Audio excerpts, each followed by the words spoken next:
Hello बच्चों, आज हम आपकी वर्कशीट नंबर 20 जो आपके सोशल स्टडी के चैप्टर हमारे तीत फर्स्ट में से आई है। चैप्टर है नए प्रश्न नए विचार। उपनिषद। उपनिषद का शाब्दिक अर्थ है गुरु के समीप बैठना।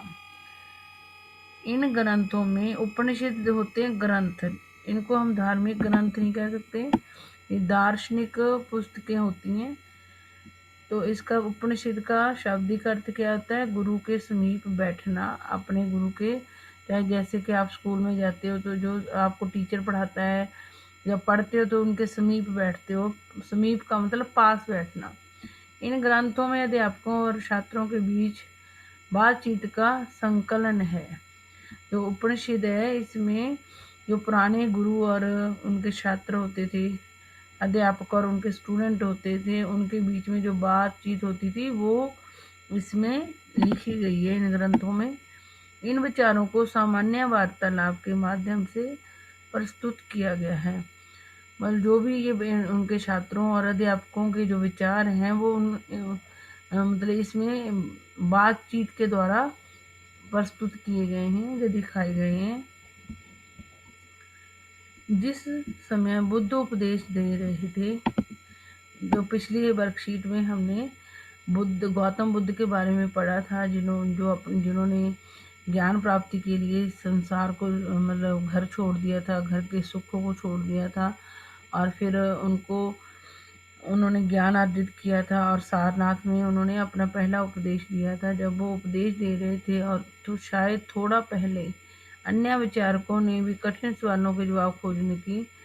जब गौतम बुद्ध को ज्ञान मिल गया था और वो जगह जगह जाके लोगों को उपदेश दे रहे थे, गौतम बुद्ध से पहले अन्य विचारकों ने भी कठिन सवालों के जवाब खोज मतलब गौतम बुद्ध से पहले भी बहुत सारे विचारकों ने, जो दुनिया में कठिन सवाल है, कुछ ऐसे क्वेश्चन है जिनके आंसर नहीं मिलते दुनिया में किसी को भी, उन कठिन सवालों के जवाब ढूंढने की या खोजने की कोशिश की थी। गौतम बुद्ध से पहले भी गौतम बुद्ध भी ज्ञान प्राप्ति के लिए घर छोड़ के गए थे, और उनसे पहले भी कुछ विचारकों ने जो समाज के अंदर कठिन सवाल है उनके जवाब खोजने की कोशिश की।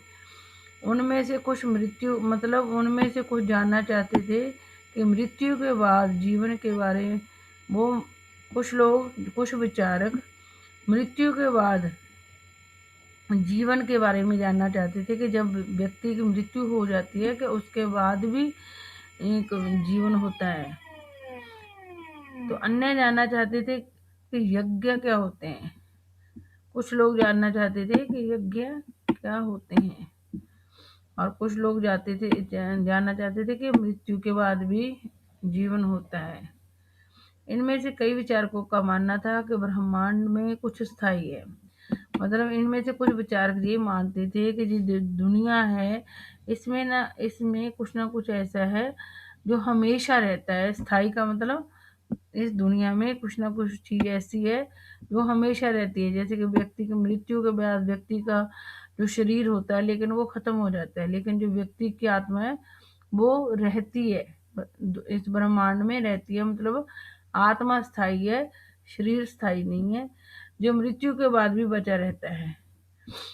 मतलब कुछ विचारकों का क्या मानना था कि ब्रह्मांड में कुछ ना कुछ स्थायी है। स्थायी क्या है? वो कहते थे कि मृत्यु के बाद भी कुछ ना कुछ बचा रहता है, लेकिन हमें तो पता है जब किसी की मृत्यु हो जाती है कुछ, लेकिन देखने के लिए तो कुछ नहीं बचता ना। उन्होंने इसे आत्मा या सार्वभौमिक आत्मा के रूप में वर्णित किया है। जब व्यक्ति जिंदा होता है तो कुछ नहीं, मतलब उसका शरीर दिखता है, लेकिन जब मर जाता है तो उसकी आत्मा है, जो शरीर खत्म हो जाता है या जल जाता है, मरने के बाद जला दिया जाता है या दफना दिया जाता है, लेकिन उसकी आत्मा होती है वो बची रहती है।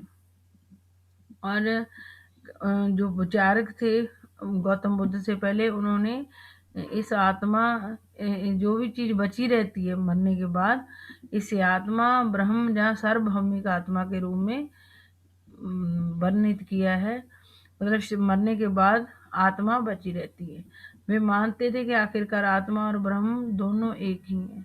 वो क्या मानते थे कि आत्मा और ब्रह्म दोनों एक ही हैं। अधिकांश इन चर्चाओं में भाग लेने वाले विचारक पुरुष थे।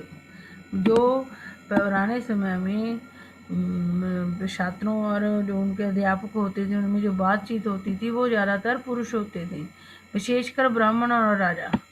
विशेषकर इन जो वार्तालाप करते थे अध्यापक और छात्र वो ब्राह्मण और राजा लोग होते थे और पुरुष होते थे ज़्यादातर। लेकिन कभी कभी गार्गी जैसी स्त्री विचारकों का भी उल्लेख मिलता है। लेकिन कभी कभी स्त्रियां भी विचारक हो जाती। वैसे तो ज़्यादातर पुरुष होते थे या राजे और ब्राह्मण होते थे, लेकिन कई बार ऐसी विचारक जिनके मन में कुछ मुश्किल क्वेश्चन जानने के विचार आते थे, उनमें से एक थी गार्गी थी।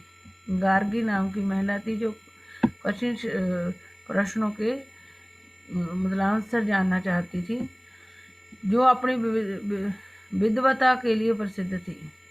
कभी कभी गार्गी जैसी स्त्री विचारकों का भी उल्लेख मिलता है जो अपनी विद्वता के लिए प्रसिद्ध थी। मतलब कुछ ऐसी औरतें, गार्गी भी एक औरत हुई है जो विचारक थी, जो समाज में मुश्किल जो प्रश्न है उनके उत्तर जानना चाहती थी। और गार्गी जैसी और भी विचारक महिलाएं हुई हैं जो अपने ज्ञान के लिए या विद्वता के लिए प्रसिद्ध थी और राज दरबारों में होने वाली चर्चाओं में भाग लेती थी। कुछ गार्गी जैसी महिलाएं भी हुई हैं जो ज्ञाता थी, जिनको अच्छा ज्ञान था और वो राज दरबारों में जो चर्चाएं होती थी उनमें भाग लेती थी। निर्धन व्यक्ति इन चर्चाओं में बहुत कम भाग लिया करते थे। जो मतलब अध्यापक और छात्रों की जो चर्चाएं होती थी उनमें ज़्यादा पुरुष होते थे, ब्राह्मण होते थे, राजे होते थे। लेकिन महिलाएं भी होती थी पर वो कम होती थी। लेकिन निर्धन व्यक्ति इन चर्चाओं में बहुत कम, जो गरीब लोग होते थे वो इन चर्चाओं में बहुत कम भाग लिया करते थे, परंतु कुछ अपवाद देखने को मिलते हैं। लेकिन कुछ ना कुछ बहुत कम लोग जो गरीब होते थे वो भी इन चर्चाओं में कभी कभी भाग लिया करते थे।